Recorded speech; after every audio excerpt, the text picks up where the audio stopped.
Panorama group, जो सोचता है वो करता है।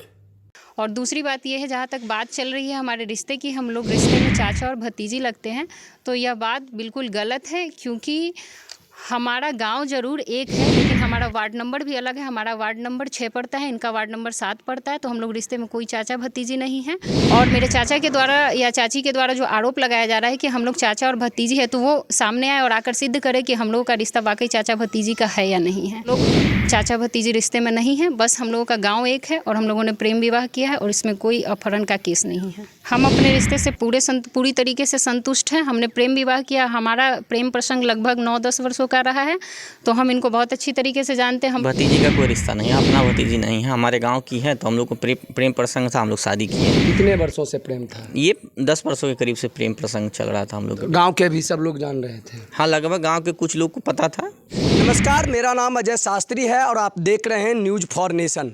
इस वक्त मैं मौजूद हूं बेगूसराय के नगर निगम के इलाके में, जहां पिछले दिनों सुर्खियों में थी एक चाचा और भतीजी के किस्से, जो कि रिश्ते को शर्मसार कर देने वाली कहानी सोशल मीडिया पर बहुत तेज़ी से वायरल हो रही थी। आज उसी वायरल चाचा और भतीजी से मैं बात कराता हूं और उनसे बात कराता हूं मैं कि वो क्या पूरा मामला था। अभी हमारे साथ जुड़े हुए हैं बेगूसराय के पूर्व डिप्टी कमिश्नर शिव शक्ति कुमार जी, जिन पर आरोप लगा था कि अपनी ही भतीजी को लेकर ये फरार हो गए हैं और इन पर जो है इनकी पत्नी के चाचा के द्वारा जो है गलत तरीके से वैशाली जिले के सदर थाना क्षेत्र में जो है इन पर प्राथमिक अपहरण कर बहला फुसला कर शादी के नियत से जो है अपहरण का मामला दर्ज कराया गया था। तो आइए हम उन्हीं से डायरेक्ट बात करते हैं क्या मामला था। और यहाँ अपहरणकर्ता भी हैं और अपहृता भी हैं, जिन पर कि आरोप लगा था कि अपहरण कर इन्होंने शादी कर लिया है, और ये अपहृता भी हैं जिनकी अपहरण हुई थी और बेगूसराय नगर निगम में रखने की बात कही गई थी। तो हमारे साथ जुड़ चुकी हैं, डायरेक्ट आप उनसे बात करेंगे। मैम बताइए, आरोप है कि आपके चाचा लगते हैं रिश्ते में, ये आपको भगा कर ले गए और शादी कर लिए और बेगूसराय नगर निगम में आपको रख रहे हैं, छुपा कर रख रहे हैं। ये आपके चाचा जो है आरोप लगाए हैं। जी सर, पहली बात तो मैं यह क्लियर कर देना चाहती हूँ कि हमारा जो रिश्ता, इन्होंने मेरा कोई अपहरण नहीं किया है। मैं अपनी मर्ज़ी से इनके पास आई थी और हम दोनों अपनी मर्ज़ी से शादी किए हैं और हम दोनों बालिग हैं। पहली बात तो ये। और दूसरी बात ये है, जहाँ तक बात चल रही है हमारे रिश्ते की, हम लोग रिश्ते में चाचा और भतीजी लगते हैं, तो यह बात बिल्कुल गलत है। क्योंकि हमारा गांव ज़रूर एक है, लेकिन हमारा वार्ड नंबर भी अलग है। हमारा वार्ड नंबर 6 पड़ता है, इनका वार्ड नंबर 7 पड़ता है। तो हम लोग रिश्ते में कोई चाचा भतीजी नहीं है। और जैसा कि लड़की का अधिकार है, पुट्टा स्वामी केस में सुप्रीम कोर्ट ने आर्टिकल 21 में यह अधिकार दिया है लड़की को कि वह अपनी मर्जी से वर चयन कर सकती है। तो हमने बस उसी अधिकार का प्रयोग करते हुए वर चयन किया है और इसमें कोई गलत बात नहीं है। तो यह रिश्ते की जो बात हो रही है, तो हिंदू मैरिज एक्ट के तहत 5 पीढ़ी में, 5 वंश परंपरा में आप विवाह नहीं कर सकते हैं। तो हम 5 वंश परंपरा में भी नहीं आते हैं। और मेरे चाचा के द्वारा या चाची के द्वारा जो आरोप लगाया जा रहा है कि हम लोग चाचा और भतीजी है, तो वो सामने आए और आकर सिद्ध करे कि हम लोगों का रिश्ता वाकई चाचा भतीजी का है या नहीं है। इस तरीके से अनर्गल आरोप लगाना ये बहुत ही शर्मिंदगी का विषय रहा है। क्योंकि हम में भी वो मानसिक तौर पर काफ़ी परेशान करने वाली चीज़ें रहीं पिछले 17, 18, 20 दिनों में। तो मैं आपके चैनल के माध्यम से यही चीज़ क्लियर करना चाहती हूँ कि हम लोग चाचा भतीजी रिश्ते में नहीं हैं, बस हम लोगों का गांव एक है और हम लोगों ने प्रेम विवाह किया है और इसमें कोई अपहरण का केस नहीं है।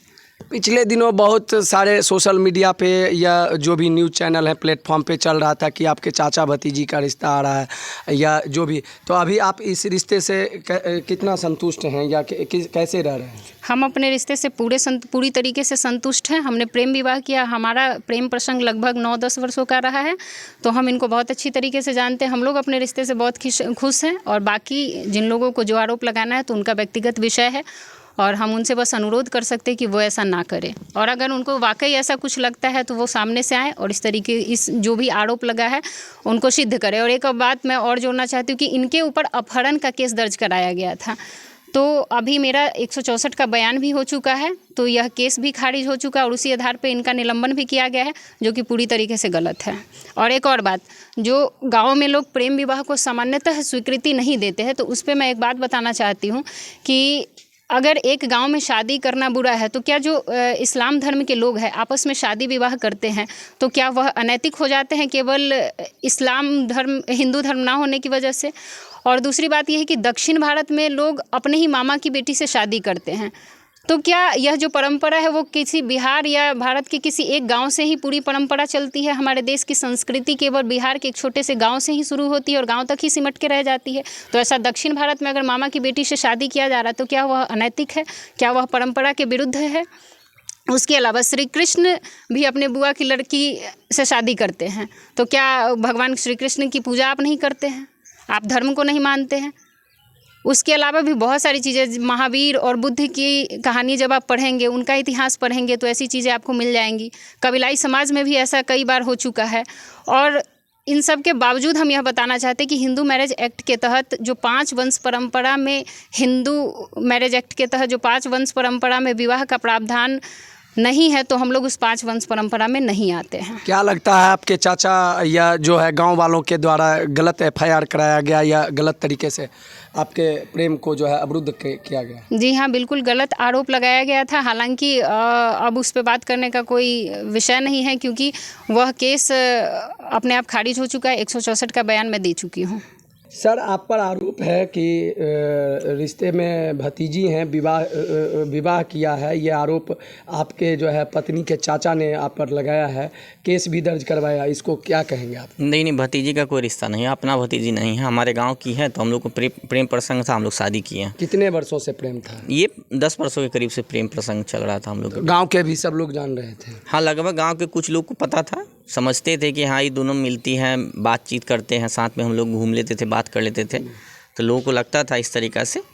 तो हम लोग प्रेम प्रसंग का यह मुद्दा है, अपहरण का नहीं। सर, नगर निगम में बेगूसराय नगर निगम के द्वारा जो है पूर्व मेयर और मेयर पति जो वर्तमान हैं या अभी जो भी मेयर साहिबा हैं वो बड़ा गुस्से में है आप पर। क्या वजह है इसका वजह तो वही जानेंगे कि गुस्सा क्यों है या राजनीतिक मुद्दा है। तो राजनीतिक मुद्दा पर हम टिप्पणी नहीं कर सकते हैं। और ज़्यादातर हम तो अभी तक सर यहाँ जब तक नगर निगम बेगूसराय में हम काम किए हैं तो सही तरीक़ा से काम किए हैं और योजना की जितनी हमारे सही टिप्पणी किए हैं तो हम काम अपना सही किए हैं। बाद बाकी राजनीतिक मुद्दा हो सकता है। आप पर विभागीय कार्रवाई की गई, क्या कहेंगे? क्या इसको कैसे देखते हैं? विभागीय कार्रवाई की गई तो विभाग का एक विपत्र आएगा हमारे नाम से, तो फिर हम उसका वहाँ तो उनके प्रश्नों का हम उत्तर देंगे। फिलहाल विभाग का यह काम है तो विभाग किया। आप अपने इस रिश्ते से कितने खुश हैं और समाज के लोगों को क्या बतलाना चाहें? नहीं, हम अपने रिश्ते से तो बहुत खुश हैं और समाज को बस संदेश देना चाहते हैं कि आप दहेज प्रथा जो हमारे यहाँ कुरीति है उसको दूर करने का प्रयास करना चाहिए। कि आप देखेंगे कि भारतीय समाज में जो दहेज प्रथा है बहुत बड़ा बुराई है और गरीब माता पिता इससे बहुत पीड़ित रहते हैं। और इसके कारण जो है बहुत सारे लड़कियों का देखेंगे कि दहेज शादी के बाद हत्याएं भी होती है दहेज के नाम पर। तो उसको रोकने के लिए लोगों को आगे आना चाहिए, बच्चों को आगे आना चाहिए और कम से कम भारतीय समाज में महिलाओं को इतना अधिकार ज़रूर मिलना चाहिए कि वो अपना बात रख सके कि वो किससे शादी करना चाहती है, कोई लड़की हो लड़का हो, ठीक ना। तो इतना सहज होना चाहिए समाज को, समाज में इतनी स्वीकृति होना चाहिए कि लोगों अपना वर का वधू का बात रख सके अपने परिवार में, समाज में। तो एक संदेश जाएगा और दहेज प्रथा के विरुद्ध एक बहुत बड़ा आंदोलन हो जाएगा। अभी सर आप मतलब यहाँ ये सस्पेंड कर दिया गया है, विभागीय कार्रवाई कर दी गई है, तो अभी फिर क्या कर रहे हैं, कहाँ? तो हम लोग कटिहार में है हम लोग का, जबकि निलंबन के अवधि के दौरान जो है कटिहार मुख्यालय बनाया गया है वहाँ नगर निगम, तो हम लोग नगर निगम वहाँ ज्वाइन किए हैं। पनोरमा ग्रुप, जो सोचता है वो करता है।